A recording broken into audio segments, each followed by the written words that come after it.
नमस्कार, मैं अमित गोदियाल और आप देख रहे हैं उत्तराखंड का नंबर 1 डिजिटल चैनल पहाड़ टीवी।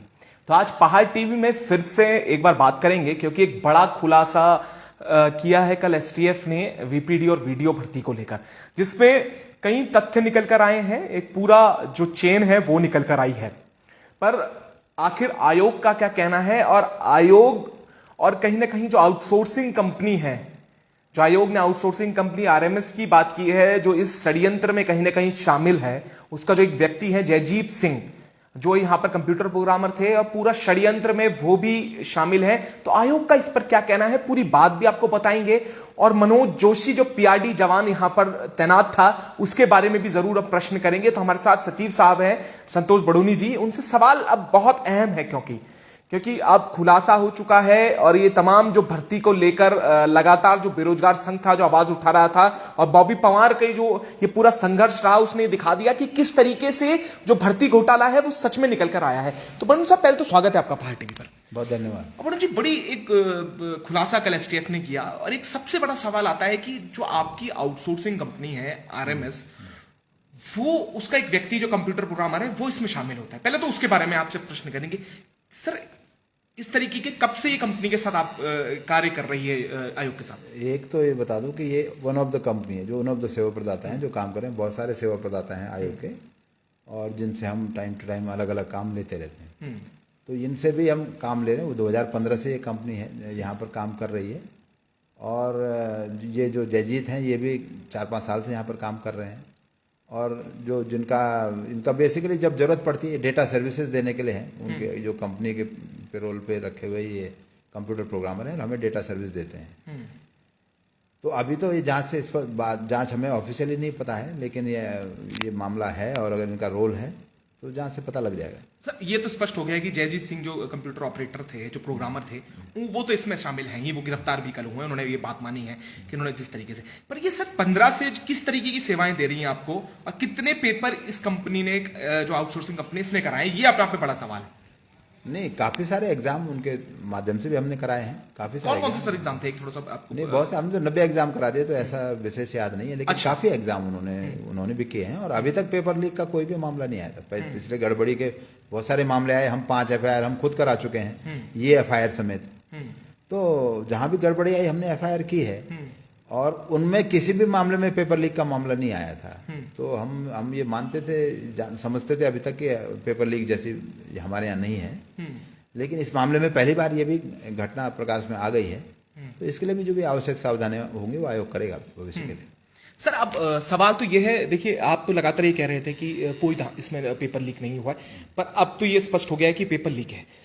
अब सर उन लोगों का क्या, क्योंकि कई विद्यार्थी, लाखों लोगों ने पेपर दिया, इन कुछ लोगों की वजह से, क्योंकि 2 लोग तो पकड़े गए हैं, उनकी रैंक भी 42वीं और 53वीं रैंक बताई जा रही है, जिसमें गौरव नेगी है, एक मनोज जोशी है। सर, एक व्यक्ति और है जिसका नाम मनोज जोशी है, 2 मनोज जोशी नाम के व्यक्ति हैं जो कार्यरत थे यहां पर 2015 से, शायद आप बाद में आपसे पूछ रहा था, 2015 से वो भी कार्य कर रहे थे, पीआरडी के में थे और शायद ऑफिस अटेंडेंट के काम कर रहे थे। सर, पहले उनके बारे में भी जानना चाहेंगे, ऐसा क्या कारण रहा कि 2018 में आयोग ने उससे निकाल दिया, क्या कारण रहा सर?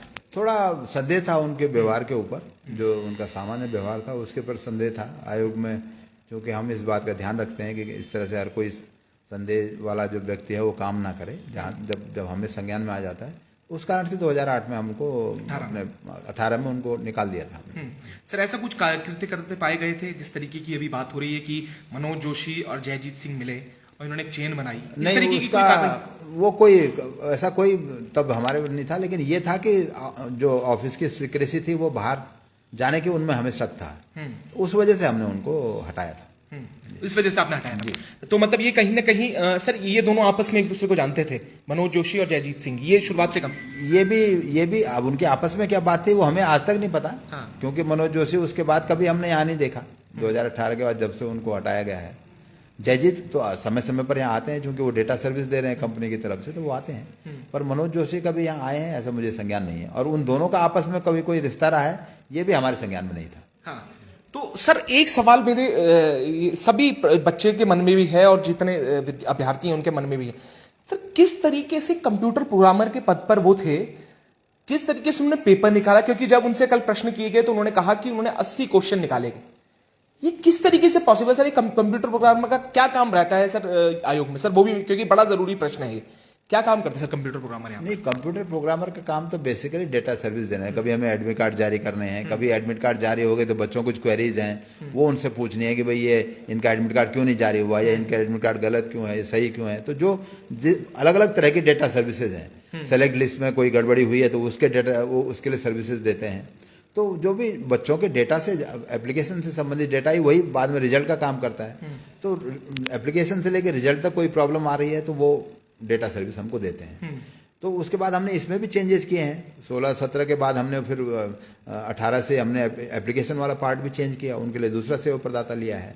तो इस तरह से हमने उसमें भी चेंज किया। पर ये इनका कोई एक्सेसिबिलिटी पेपर की थी, ये मेरे संज्ञान में नहीं है कि कैसे इन्होंने निकाला।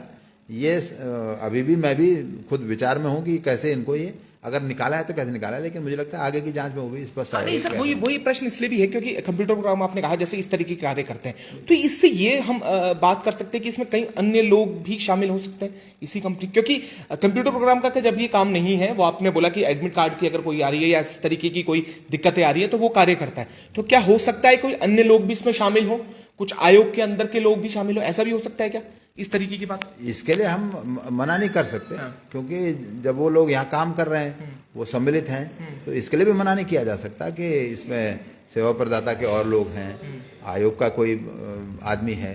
पर मुझे लगता है जांच हमने एफआईआर की है तो जांच के बाद इसमें पता स्पष्ट हो जाएगा कि कौन लोग और हैं, और जो भी दोषी होगा उसके खिलाफ कठोर कार्रवाई होगी। हाँ, पर सर अब सवाल ये देखिए, ये तो आपने सही कहा, देखिए अब पेपर लीक हुआ है सर, और कई लोगों के जो अधर में लटके हुए हैं, और वो भी लोग हैं सर जो कुछ नंबर्स की वजह से इसलिए रह गए क्योंकि ये लोग जो जिन्होंने पैसे दिए, 15 लाख रुपए की बात हुई सर।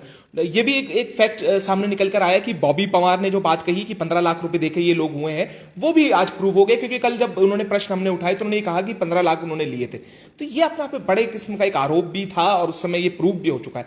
तो सर उन लोगों का क्या जो इस तरीके की जिन्होंने पैसे दिए वो सिलेक्ट हो गए और वो लोग नहीं हो पाए, और वो लोग जो अब अधर में लटके हुए हैं, सर इन सब का क्या होने वाला है? देखो, अभी तो जो आप प्रूव करने की बात है या होने की बात कर रहे हो वो कोई प्रूव नहीं हुआ है। ये सब मामले तो कोर्ट में जाएंगे, ये क्रिमिनल केसेस बनेंगे और कोर्ट में जाएंगे, कोर्ट में प्रूव होंगे कि क्या एक्चुअल हुआ है। और उसके लिए जांच एजेंसी को भी अपना चार्जशीट वगैरह फाइल करनी होगी। तो अभी ये तो शुरुआत है मेरे अंदाज से, ये प्रूव नहीं है, और धीरे धीरे पता लगेगा कि एक्चुअल में कौन है, और प्रूफ तब होगा जब ये मामला कोर्ट में निश्चित हो जाएगा कि ऐसा हुआ है, तो उसके बाद ही हमको पता लगेगा। तो ये तो अभी शुरुआत है, इसलिए अंदाज लगाना कठिन है। ऐसा नहीं कह सकते कि इस एग्ज़ाम का क्या होगा या उन बच्चों का क्या होगा या कितने लोगों ने इसमें वो की है। तो प्रूफ वाला मामला अभी नहीं है, अभी तो शुरुआती जाँच है। सर इसमें एक सवाल आ रहा था कि कोचिंग माफियाओं का जो बात थी, इसमें एक व्यक्ति निकल कर आया कि जो इस तरीके के कोचिंग में बच्चों को चुनता था, वो ये देखता था कि कौन व्यक्ति कितना संपन्न है, कौन अभ्यर्थी कितना संपन्न है, और कौन अभ्यर्थी इसके लिए कोई डिटेल आउट नहीं करेगा। इस तरीके की बात निकल कर आई। और अभी उन्होंने जब उनसे प्रश्न किए गए और एसटीएफ ने जब उनसे प्रश्न किए, उनसे सवाल किए, तो उन्होंने ये बात कही है कि 4 ऐसे अभ्यर्थी थे जिन्हें लेके वो रामनगर एक निजी रिजॉर्ट में गए थे।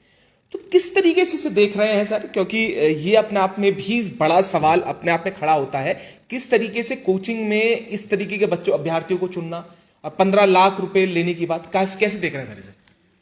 नहीं, कोचिंग तो ये काम कर सकते हैं क्योंकि उनको बिजनेस का इशू है। उनके बच्चे निकलेंगे तो वो सब प्रचार करते हैं कि मेरे यहाँ से ये बच्चे निकल गए और लोग यहाँ पर आएंगे। तो उनको तो दोनों तरह से इसमें पैसा मिल सकता है कि कैंडिडेट से भी मिल सकता है जिसको पास करा रहे हैं, और जो पीछे पढ़ने की फौज आएगी उससे भी मिल सकता है। तो उनका एक लाभ हो सकता है, मोटिव हो सकता है इसे करने का।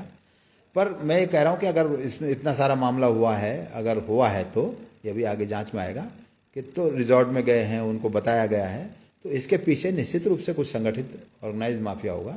कोई छोटे मोटे लोग इसे ऐसे नहीं कर सकते हैं, अदरवाइज डिस्क्लोज हो जाता है। इसमें डिस्क्लोजर इतने टाइम बाद हो रहा है तो ये काफ़ी प्रोफेशनली किया हुआ काम लगता है और वो जांच में पता लग जाएगा। हाँ, सर एक पेपर की बात और भी इन्होंने कही, एक सचिवालय का पेपर होता है सर, सचिवालय सुरक्षा का पेपर हुआ, उसमें भी उन्होंने बात कही कि इस तरीके की जिस तरीके के पेपर में क्वेश्चंस निकाले गए हैं और 80 क्वेश्चंस निकालने की बात वीपीडीओ में हुई, इस तरीके के क्वेश्चंस उन्होंने उस भर्ती में भी किए हैं। अब दायरा यह हो चुका है कि आखिर अगर इसमें धांधली हो सकती है इस कंपनी द्वारा या इस कंप्यूटर प्रोग्रामर द्वारा, तो क्या अन्य भर्तियों में नहीं हुई होगी? सर ये भी एक बड़ा विषय है, उसको लेकर क्या कहना है सर?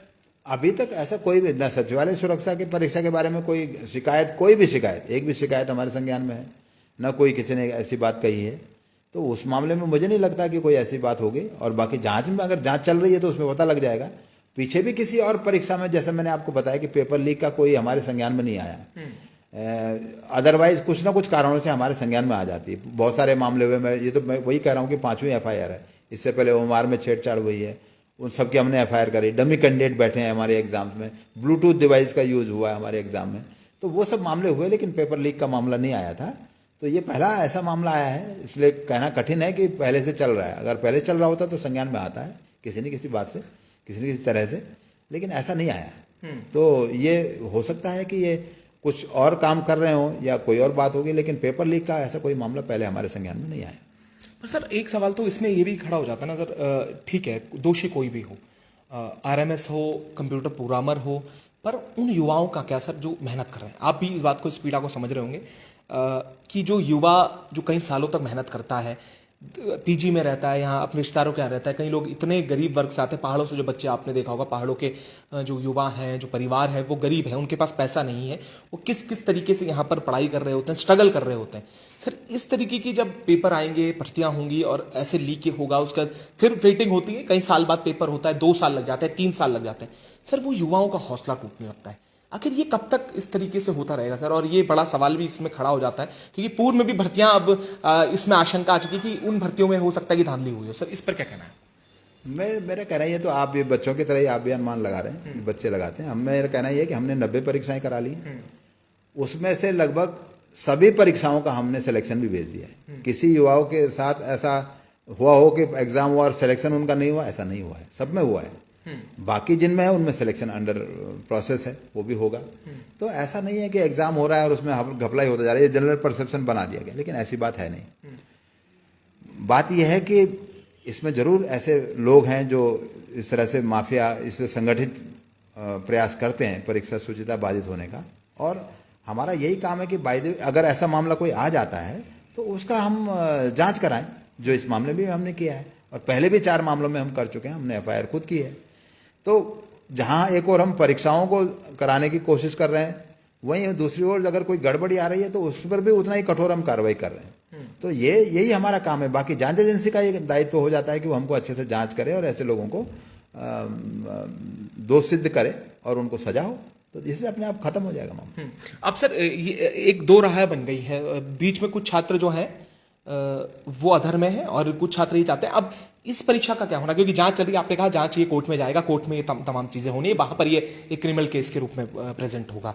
पर सर अभी क्या अनुमान लगा सकते हैं इस भर्ती को लेकर, जिस तरीके की अभी प्राइम फेशियल जो आया है, प्राइम जो अभी आया है, प्रथम दृष्टया जो निकल कर आ रहा है कि भर्ती को फिर से कराया जाएगा आयोग द्वारा, या जो DV तक अब प्रक्रिया पहुंच चुकी है, इसमें क्या होगा?